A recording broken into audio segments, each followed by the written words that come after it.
senja menggantung lembut di atas perbukitan kecil di ujung desa Ciparingga. Cahaya keemasannya menyusup di sela-sela pepohonan jati dan menari di atas permukaan sawah yang baru dipanen. Di warung makan sederhana milik Bu Warna, aroma tumis kangkung dan sambal terasi memenuhi udara, bersaing dengan suara tawa pelanggan dan denting sendok di piring logam. Reuma, gadis berusia 22 tahun, sedang menata piring-piring kotor di baskom besar. Keringat membasahi pelipisnya, namun senyumnya tak pernah lepas. Ia adalah gadis desa yang sederhana, lembut, dan terkenal dengan paras manis serta sikap sopan. Banyak pemuda desa terpikat, tapi hati Reuma sudah lama tertambat pada satu nama, Agra.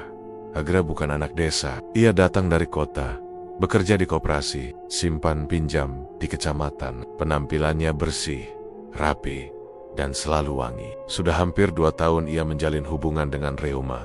Setiap akhir pekan, Agra akan datang menjemput Reuma, membawanya naik motor ke tempat-tempat yang belum pernah. Kadang ke danau, kadang ke kebun teh, dan paling sering ke kafe kecil di pinggiran kota. Udahan cuci piringnya. Agra udah nungguin di depan tuh, seru Bu Warna sambil melempar senyum menggoda. Reuma tersipu. Tangannya buru-buru mengeringkan sisa air di celemek, lalu menyambar tas kecilnya. Agra berdiri di bawah pohon flamboyan, dengan helm yang digantung di lengan dan rokok yang belum sempat dinyalakan. Wajahnya tenang, mata teduhnya seolah menenangkan Reuma dari penat seharian. Tadi kira kamu gak jadi datang, ucap Reuma lirih. Agra tersenyum kecil. Buat kamu, aku selalu sempat. Mereka pun melaju di jalan kecil desa, melewati sawah dan hutan bambu. Angin sore menyapu wajah Reuma, dan untuk sesaat, dunia terasa begitu tenang. Ia bersandar di punggung Agra, menikmati momen itu sepenuhnya. Dalam hatinya, ia sudah membayangkan pernikahan mereka, rumah kecil dengan pekarangan bunga, dan suara tawa anak-anak. Mereka berhenti di sebuah kafe kecil di pinggir kota. Agra memesankan kopi hitam kesukaannya, sementara Reuma memesan es jeruk. Mereka duduk di pojok ruangan, berbincang ringan tentang mimpi-mimpi mereka. Kalau kamu bisa pilih tempat tinggal nanti, kamu pengen tinggal di mana? Tanya Reuma. Agra berpikir sejenak. Di kota, mungkin, tapi kalau kamu mau di desa, aku bisa ikut. Jawaban itu membuat hati Reuma menghangat. Ia merasa dicintai, dihargai, diyakini, tapi jauh di dasar hatinya ada suara kecil yang berbisik keraguan, yang perlahan mulai tumbuh. Ia tak tahu dari mana datangnya, tapi ada rasa yang tak bisa ia abaikan. Seolah ada bayangan lain di belakang tatapan Agra malam itu. Ketika Agra mengantarkannya pulang dan mengecup keningnya pelan, Reuma mengabaikan suara kecil itu. Ia ingin percaya bahwa cinta mereka sungguh nyata, bahwa janji-janji yang Agra ucapkan bukan hanya angin lalu, tapi malam memang pandai menyembunyikan kebenaran. Dan senja hanya sementara. Beberapa hari setelahnya, langit terasa lebih muram bagi Reuma. Agra semakin jarang datang. Pesan-pesan hanya dibalas singkat, kadang malah tidak dibalas sama sekali. Alasan yang diberikan selalu sama. Banyak kerjaan, lagi rapat, atau HP-nya mati. Reuma mencoba memahami. Ia tahu Agra bekerja keras, tapi hatinya tak bisa dibohongi. Sesuatu mulai berubah. Tatapan Agra tak lagi hangat seperti dulu. Nada suaranya terasa datar, dan pelukannya yang dulu erat dan penuh rasa, kini hanya sekadar formalitas. Suatu sore, Reuma duduk di beranda rumah sambil mengupas kacang panjang. Langit di atas sawah berwarna jingga, tapi hatinya terasa kelabu. Ia menatap ponselnya, mengulang-ulang pesan terakhir dari Agra. Maaf hari ini lembur. Nanti aku kabari lagi. Tak ada sayang, tak ada emoji hati seperti biasanya. Kenapa kamu murung, Tanya Bu Warna yang muncul sambil membawa keranjang belanja. Agra sibuk, Ma. Jawabnya singkat. Sibuk atau menghindar? Pertanyaan ibunya membuat Reuma tertegun. Tapi ia hanya diam, menunduk. Malam itu, ia tak bisa tidur. Pikirannya melayang-layang, membayangkan Agra di kantor, membayangkan wajahnya yang serius bekerja, atau mungkin wajahnya yang sedang tersenyum pada perempuan lain. Keesokan harinya, Reuma memutuskan untuk pergi ke kota sendiri. Ia ingin memberi kejutan pada Agra, membawa makanan kesukaannya, dan membuktikan bahwa semua hanyalah perasaannya saja. Ia naik angkot dan berjalan kaki ke gedung koperasi tempat Agra bekerja. Tapi saat ia sampai, satpam mengatakan bahwa Agra sedang keluar sejak siang bersama seorang perempuan, cewek tinggi, pakai baju merah, rambut panjang. Katanya dari kantor pusat, ujar satpam itu sambil tersenyum. Reuma mengangguk pelan. Jantungnya berdetak lebih cepat. Ia bergegas ke tempat yang dulu sering mereka kunjungi, kafe kecil di pinggir kota itu. Dan di sanalah ia melihatnya. Agra duduk berseberangan dengan seorang perempuan muda berambut panjang, berbaju merah ketat, tertawa lepas sambil menyentuh lengan Agra. Senyum di wajah Agra adalah senyum yang sama saat dulu menatapnya. Reuma berdiri terpaku di balik kaca, kakinya seolah membatu. Dunia seketika menjadi bisu. Suara motor, deru mobil, dan percakapan manusia menjadi gema yang tak berarti. Setelah beberapa menit, ia berbalik dan pergi. Langkahnya cepat, nafasnya memburu, matanya mulai panas. Lalu butiran air mata jatuh satu persatu. Ia tak ingin Agra melihatnya. Ia tak ingin membuat keributan. Tapi yang lebih menyakitkan, ia sadar Agra bahkan tidak menyadari kehadirannya. Saat malam turun dan langit menumpahkan gerimis, Reuma duduk di tepi jalan, di depan lapak tutup warung kaki lima. Bajunya basah, rambutnya lepek, dan matanya merah. Seseorang duduk di sampingnya, seorang perempuan tua yang membawa bakul anyaman dan tongkat dari bambu. Wajahnya keriput, mata sipitnya penuh bayangan kelam. "Kamu kelihatan seperti orang yang kehilangan sesuatu," katanya tiba-tiba. Reuma menoleh. "Aku kehilangan harapan." Perempuan itu tersenyum samar. Kadang, harapan memang harus dikubur agar tumbuh sesuatu yang lebih kuat. Dendam. Reuma menatapnya tanpa berkedip. Dingin menyusup ke tulangnya. Tapi bukan karena hujan. Malam itu, pelangi di hatinya pecah.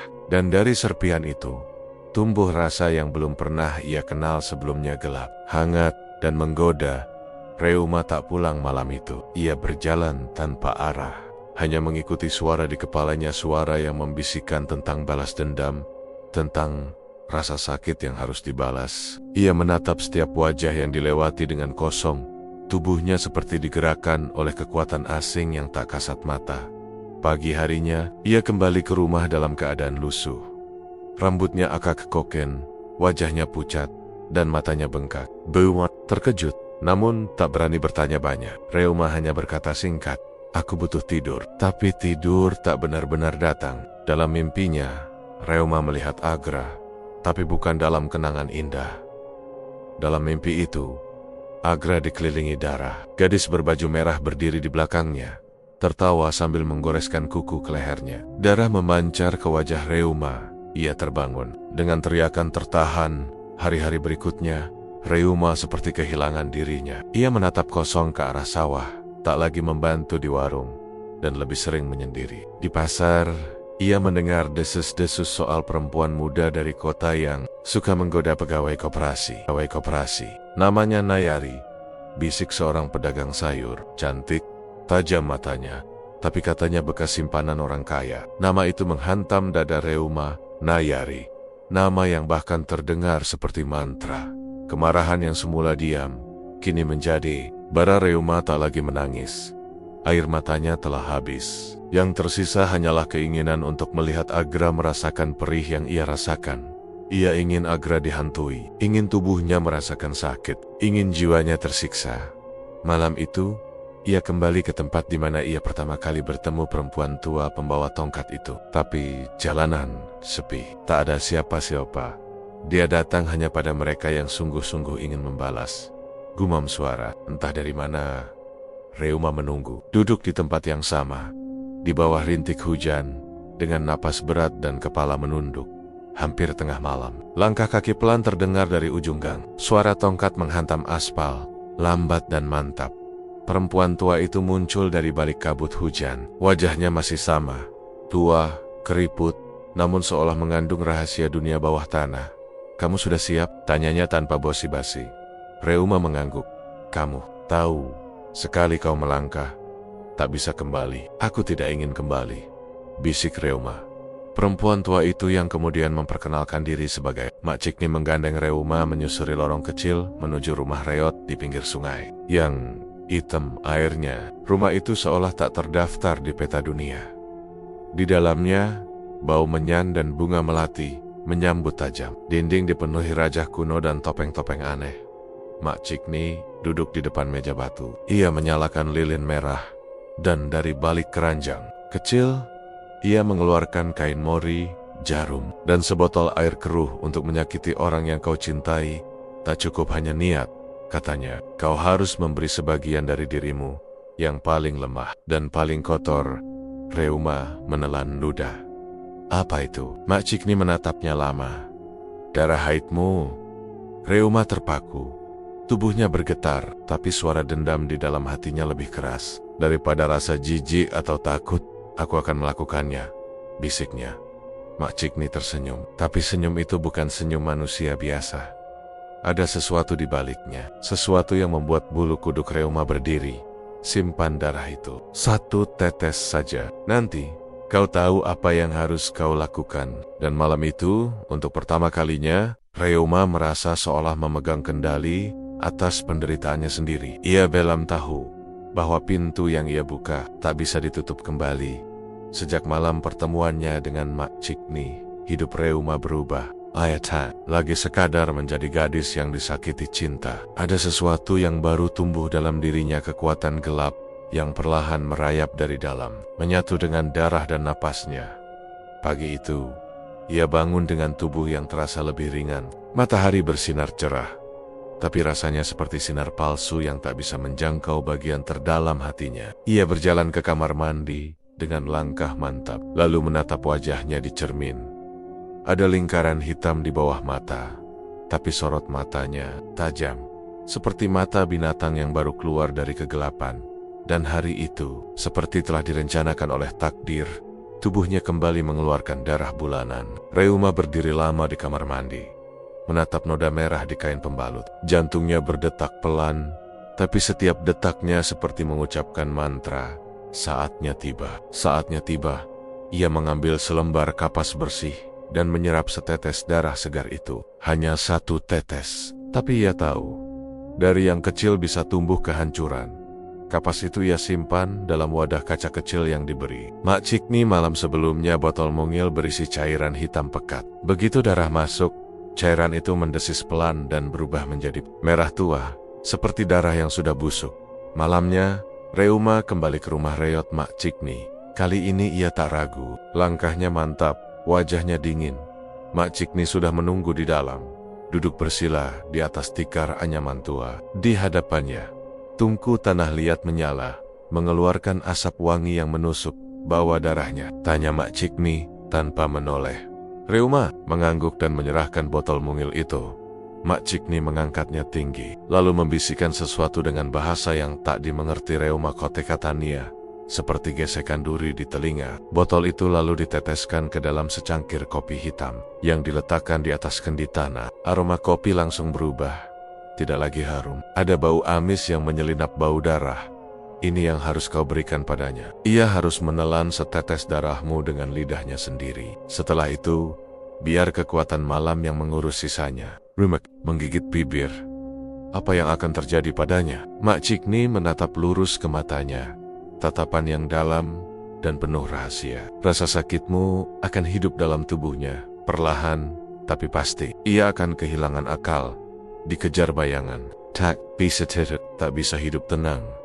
Dan tak akan pernah tahu kenapa. Dan perempuan itu, jika darahmu cukup kuat, bukan hanya 1 yang akan kena, tapi siapapun yang menyentuh hidupnya selama darah itu masih bekerja. Heuma Tekjiang, napasnya berat, tapi di dalam hatinya ada rasa puas yang pelan-pelan tumbuh.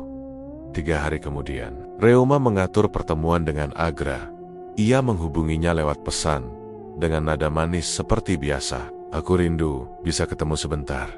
Agra sempat ragu, tapi mungkin karena rasa bersalahnya, atau karena penasaran dengan perubahan sikap Reuma yang lebih tenang. Ia menyetujui mereka bertemu di warung kopi pinggir jalan, tempat yang dulu sering mereka datangi. Aku pesenin kopi ya, yang hitam kesukaanmu, kata Reuma sambil tersenyum. Agra terlihat canggung, tapi ia mengangguk. Paulai, saat pelayan membawa 2 cangkir, Reuma dengan cepat mengganti cangkir Agra dengan satu yang ia bawa dari rumah cangkir yang berisi kopi hitam spesial dari Mak Cikni. Tempat setetes darah haidnya telah menyatu. Ia menyodorkan cangkir itu dengan tangan dingin tapi senyum hangat. "Selamat menikmati," bisiknya lirih. Dan ketika Agra menyesap kopi itu, tanpa rasa curiga, Reuma hanya memejamkan mata. Dalam hatinya, ia berkata, "Rasakan, sakit yang kau tanamkan padaku, sekarang kembali padamu." Dan di detik itu, langit di atas mereka yang tadinya cerah, berubah kelabu. Angin mendesir pelan, membawa bau melati layu, yang entah dari mana datangnya Agra Mengarniet. Ia meletakkan cangkir kopinya di meja, dan menoleh ke kanan dan kiri. "Kau nyium bau aneh enggak?" tanyanya sambil menggaruk tengkuk. Reuma tersenyum kecil. "Mungkin dari taman belakang." Agra mengangguk. Meski raut wajahnya tetap tak tenang. Ia kembali menyesap kopi hitam pemberian Reuma. Cangkir itu tinggal setengah, dan setiap tegukan terasa pahit tapi hangat di tenggorokannya. Reuma menatapnya tanpa berkedip. Dalam benaknya, Reuma bertanya-tanya, "Sudahkah darahku mengalir dalam tubuhmu? Sudahkah sakitku mulai menelusup ke hatimu?" Setelah obrolan canggung yang singkat, Agra pamit pulang lebih dulu. Reuma menatap punggungnya yang menjauh, lalu mengangkat cangkir yang tersisa dan mencium bibir gelasnya. Masih ada jejak darahnya di sana, tapi tak ada rasa jijik, hanya kebanggaan. Seperti seorang pelukis menatap lukisan terakhirnya.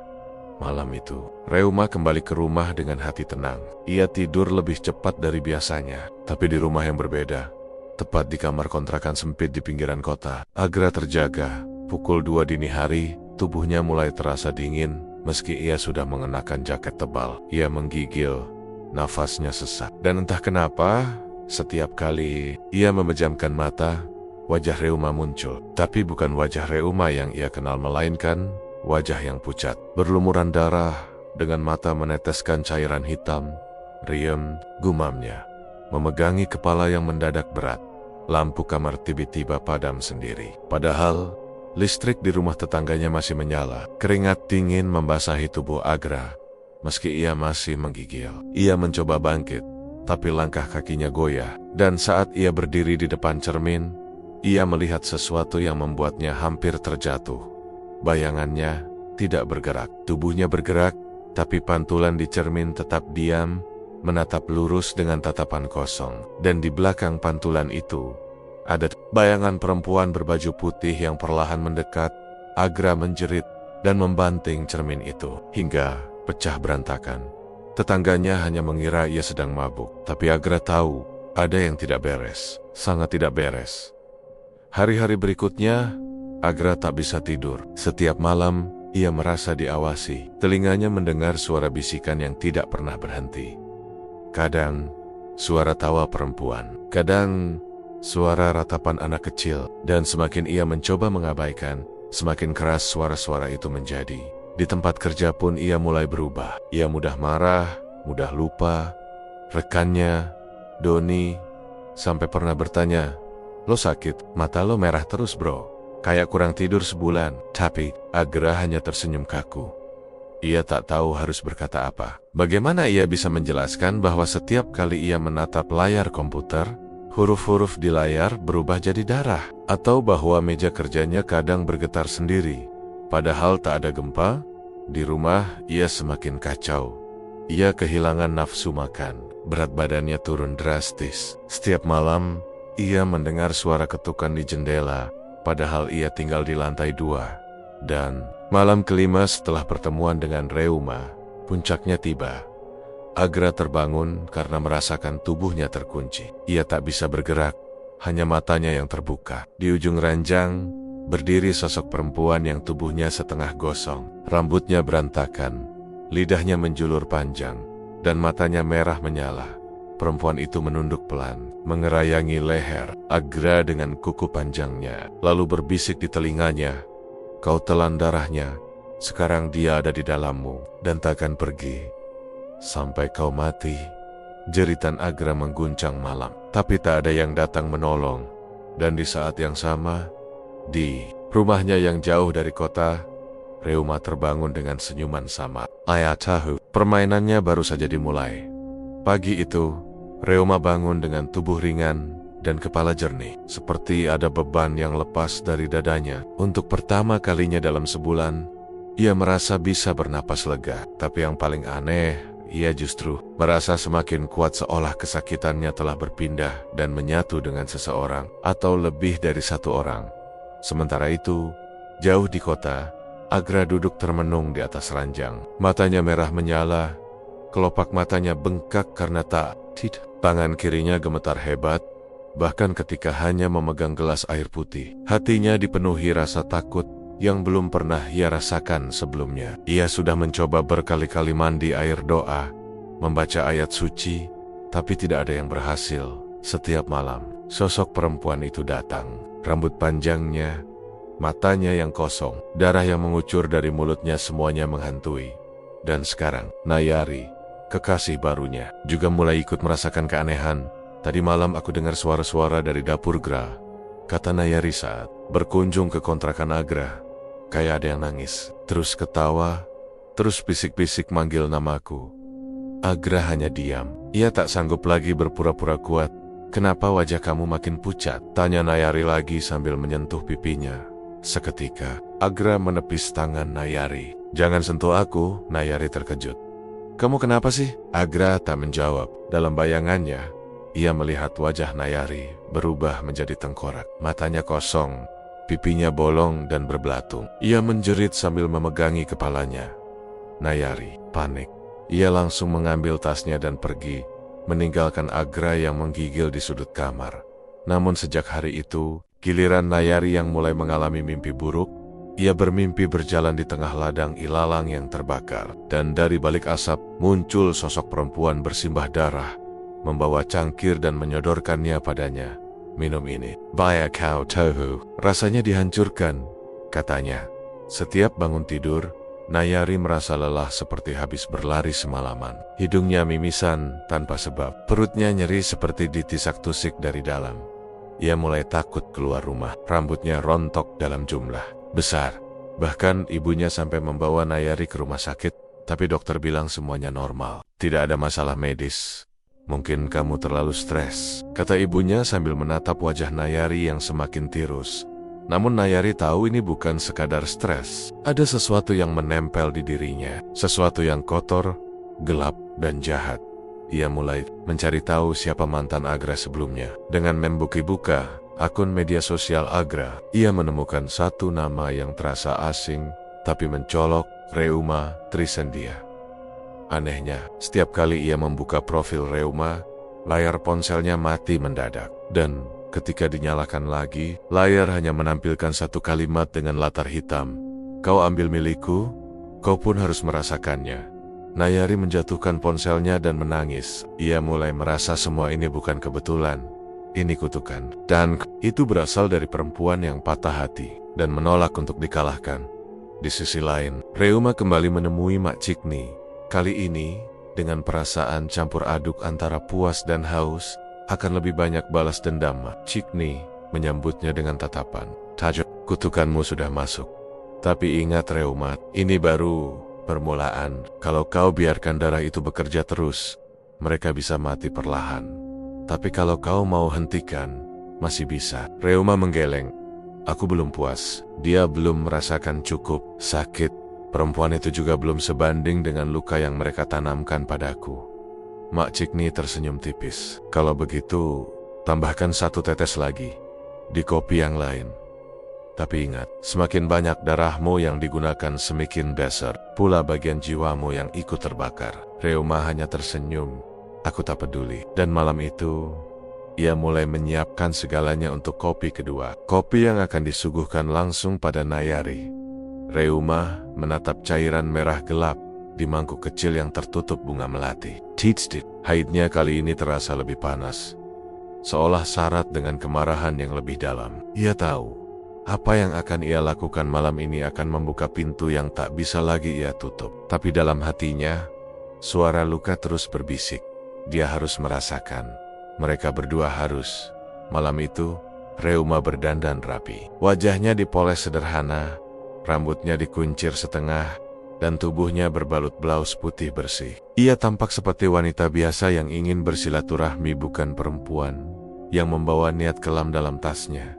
Ia tahu dari akun media sosial bahwa Nayari sedang bekerja di sebuah kedai buku kecil di pojok Pasar Lawang. Reuma datang menjelang senja ketika matahari mulai lelah dan bayangan pepohonan memanjang seperti tangan-tangan hantu. "Selamat sore," sapa Reuma, ramah Nayari yang sedang menyusun buku menoleh. Ia tak mengenali wajah Reuma secara langsung, hanya merasa ada sesuatu yang dingin menyergap tubuhnya ketika melihat perempuan itu berdiri di ambang pintu sore. "Ada yang bisa saya bantu?" tanyanya pelan. Reuma tersenyum. "Boleh saya duduk sebentar? Saya sedang menunggu teman. Sambil itu, boleh saya pesan kopi hitam?" Kedai buku itu memang punya sudut kecil untuk ngopi. Nayari mengangguk, meski perasaannya mendadak tak enak. Tentu, sambil menunggu kopi diseduh, Reuma menyentuh lehernya, lalu dengan cepat mengambil kapas kecil dari dalam tas dan menekan celana dalamnya. Sebentar darahnya belum benar-benar berhenti. Ia tahu itu cukup.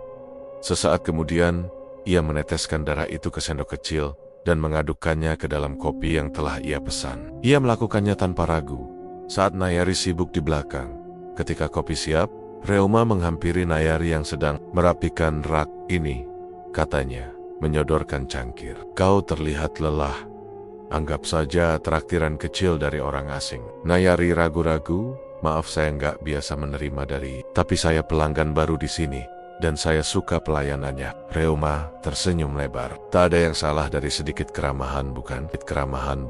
Nayari akhirnya mengambil cangkir itu. "Terima kasih, Mbak Reuma," jawabnya pelan. Seketika mata Nayari membelalak. Reuma tahu ia mengenali namanya. Ia bisa melihat ketakutan tumbuh cepat di sorot mata Nayari. "Tapi semuanya sudah terlambat. Jangan khawatir," bisik Reuma, nyaris seperti mantra. "Hanya satu teguk, lalu kau akan tahu rasanya ditinggalkan." Nayari ingin menaruh kembali cangkir itu, tapi tangannya gemetar, seolah ada yang menuntun untuk menyesap sedikit saja. Dan benar, sesuap kecil kopi hitam masuk ke tenggorokan Nayari. Rasanya aneh pahit, asin dan dingin, seperti tanah kuburan. Ia langsung batuk. "Kamu kenapa?" tanya Reuma berpura-pura khawatir. Nayari menatap Reuma lekat-lekat. Kamu yang..." Tiba-tiba lampu kedai mati. Semua jadi gelap, dan dalam sekejap, tubuh Nayari kejang. Buku-buku berjatuhan dari rak. Reuma berdiri tenang. Matanya menatap puas ketika tubuh Nayari menggeliat di lantai, seperti cacing terbakar. Seorang pengunjung berteriak, dan lampu kembali menyala. Reuma sudah tidak ada di sana. Nayari bangkit perlahan, dengan tubuh lunglai. Ia menatap cermin kecil di dinding kedai, dan yang ia lihat bukan dirinya, tapi Reuma. Wajah Reuma menatapnya dari balik cermin dan tersenyum. Sejak malam itu, hidup Nayari berubah. Ia mulai mendengar bisikan yang sama seperti Agra. Namun bisikan padanya lebih personal, lebih menusuk batin. Ia mendengar suara anak-anak menangis, perempuan merintih, bahkan suara seseorang memanggil dari dalam rahimnya. Ia sering terbangun dengan kuku berdarah, seolah menggaruk lantai semalaman. Lidahnya menjadi pahit, tak bisa makan apa-apa selain roti kering dan air putih. Dan yang lebih menakutkan, ia mulai merasa perutnya membesar sedikit demi sedikit, seperti ada sesuatu yang tumbuh di dalam sana. Bukan bayi, tapi kutukan. Sementara itu, Reuma kembali menemui Mak Cikni. "Sudah 2 yang kau beri darahmu. Jiwa mereka telah terikat," kata Mak Cikni. "Kau mau lanjut? Atau?" Reuma menatap api di mangkuk dupa. "Aku ingin mereka menderita lebih lama, sampai mati pun tak bisa memberi mereka kelegaan." Mak Cikni terkekeh. "Kalau begitu, waktunya kau menyulam nama mereka ke dalam boneka arwah, supaya kutukan ini jadi abadi." Reuma menatap Mak Cikni yang kini sedang mengeluarkan 2 kain kafan kecil dari peti tua di sudut biliknya. Kain itu usang, kekuningan, dan berbau tanah. Pas Mak Cikni membuka gulungan kain dengan hati-hati, memperlihatkan 2 boneka kasar yang terbuat dari jerami dan potongan kain bekas pembalut.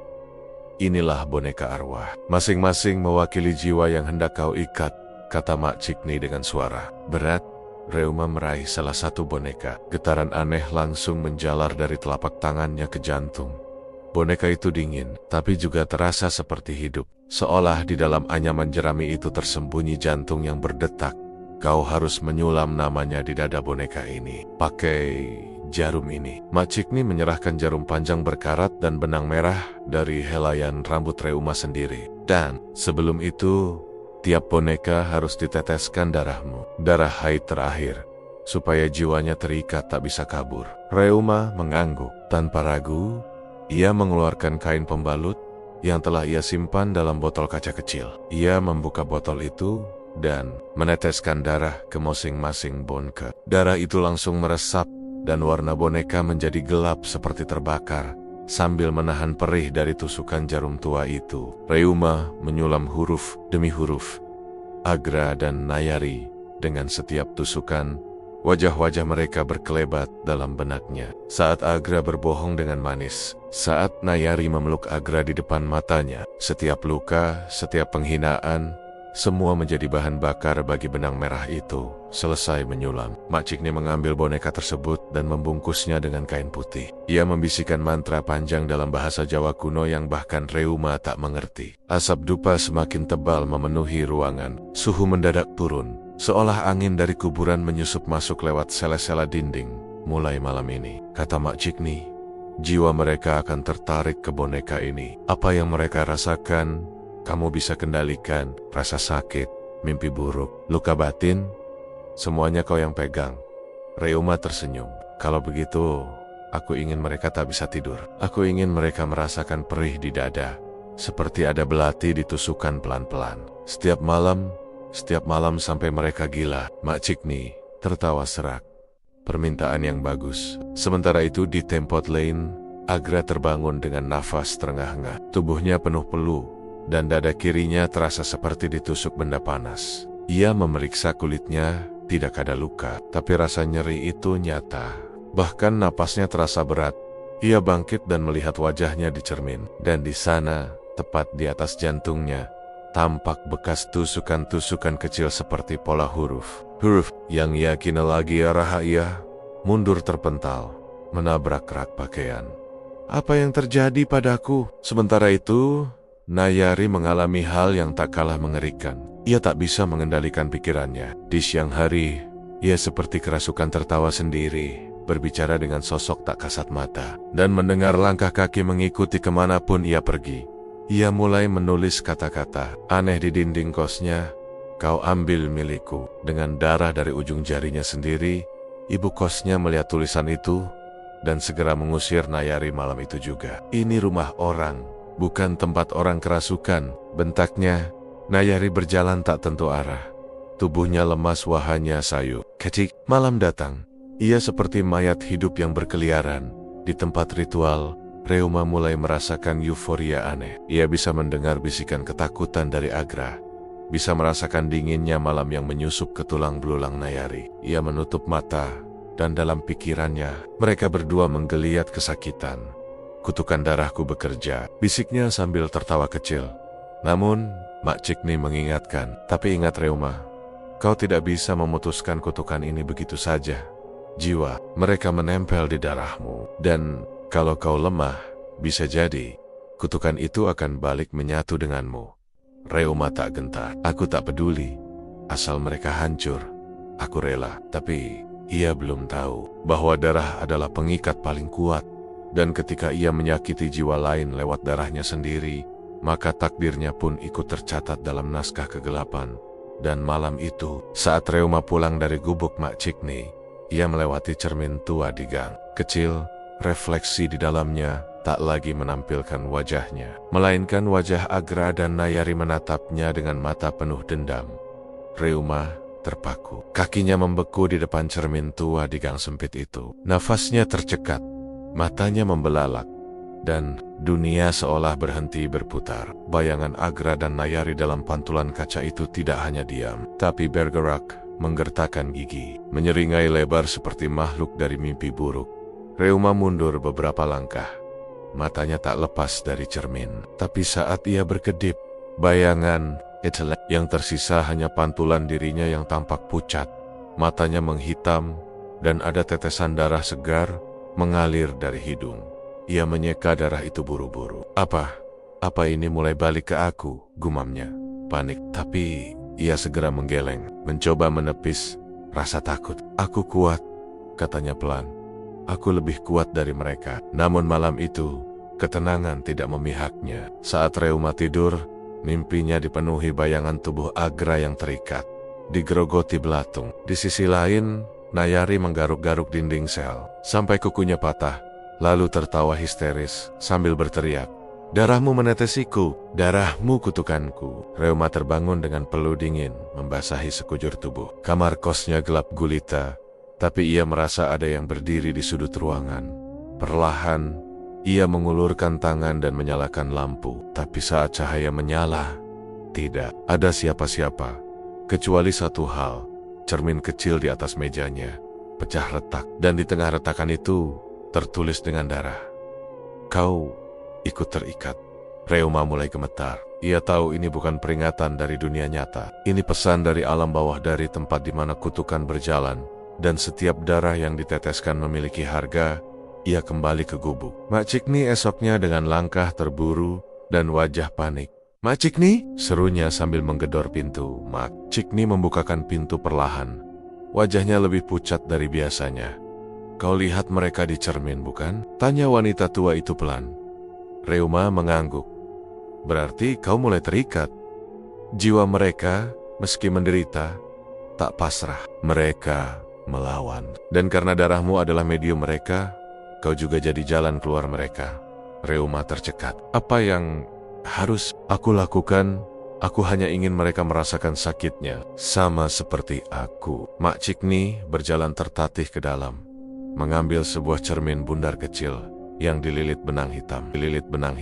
Ini cermin penjaga, tapi hanya bisa menahan pantulan mereka selama 3 malam. Setelah itu, kau harus pilih, lepaskan boneka arwah itu, atau kau akan ditarik ke alam yang sama. Reuma menatap cermin itu. Di permukaannya tampak kilatan wajah Nayari, menangis darah. Reuma hampir tak kuat menatapnya.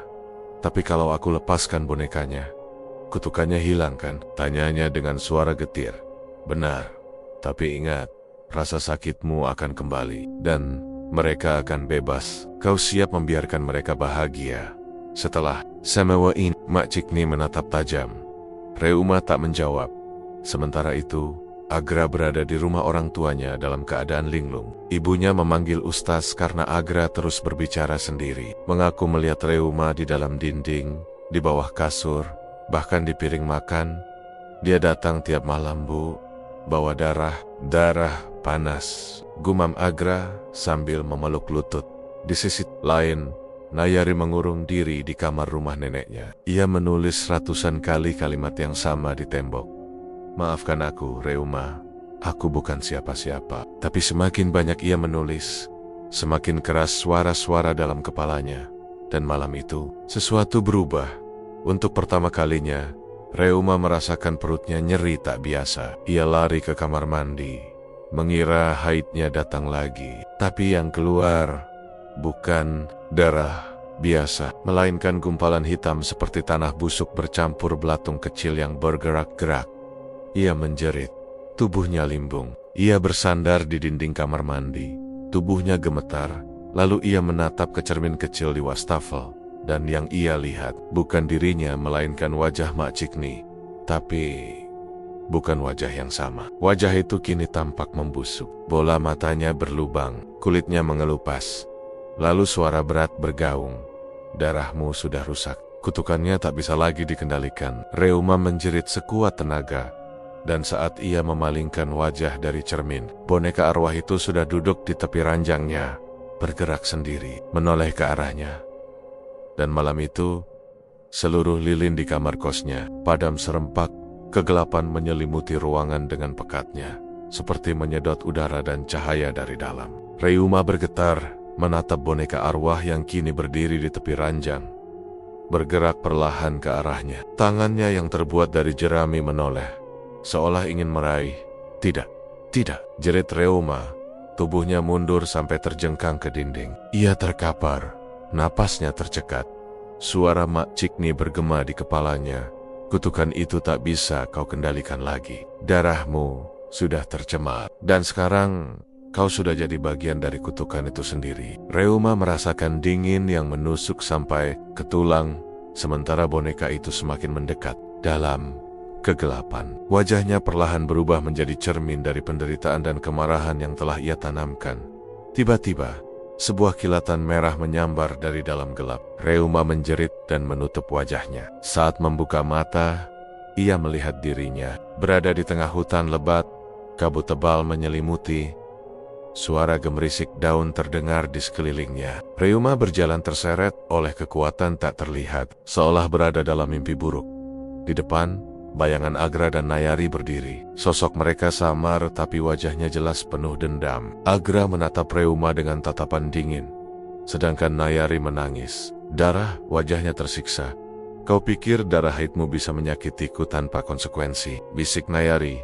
Kau mengikat kami dengan kutukan, tapi kau sendiri terperangkap, tambah Agra. Reuma merasakan hawa dingin merambat ke seluruh tubuhnya. Apa yang harus kulakukan? Suaranya bergetar. Lepaskan kami dan lepaskan dirimu. Namun itu berarti kau harus mengorbankan sesuatu yang sangat berharga. Jawab mereka serempak.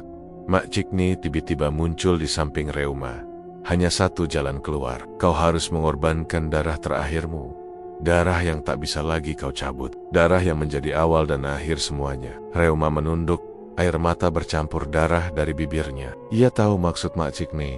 Untuk menghentikan kutukan, ia harus mengakhiri dirinya sendiri, menggunakan darah terakhirnya sebagai penebusan dan penghancur ikatan gelap itu. Dengan tangan gemetar, Reuma mengeluarkan sebuah pisau kecil dari balik bajunya yang selama ini ia simpan sebagai simbol pembalasan dendamnya. Ia menusukkan pisau itu ke pergelangan tangannya. Rasa sakit yang menusuk langsung memenuhi tubuhnya. Darah segar mengalir deras. Namun, yang aneh, darah itu bukan merah biasa. Ia berkilau merah gelap, seperti bercampur dengan energi hitam yang kuat. Reuma menutup mata, membiarkan darah mengalir ke tanah. Ia merasakan tubuhnya ringan, seperti lepas dari belenggu. Bayangan Agra dan Nayari muncul lebih jelas. Wajah mereka berubah lembut. Terima kasih, bisik Nayari. Kita bebas. Tapi ingat, darah yang terikat dengan dendam akan selalu meninggalkan bekas, kata Agra.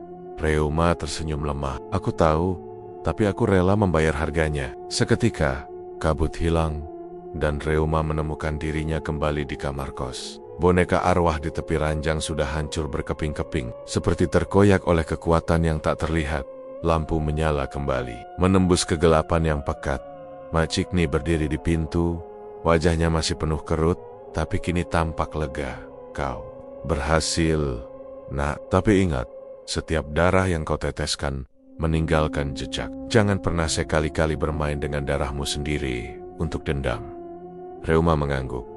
Lelah tapi tenang. Ia tahu pelajaran paling berat sudah ia bayar. Dan sekarang, ia bisa melangkah maju tanpa bayang-bayang kelam dari darah haidnya yang dulu menjadi senjata. Malam itu, Reuma tidur dengan damai. Meski bekas luka di pergelangan tangannya masih berdarah pelan.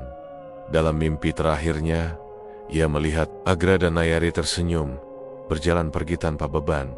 Dan ia tahu, darah itu sudah berhenti berbicara.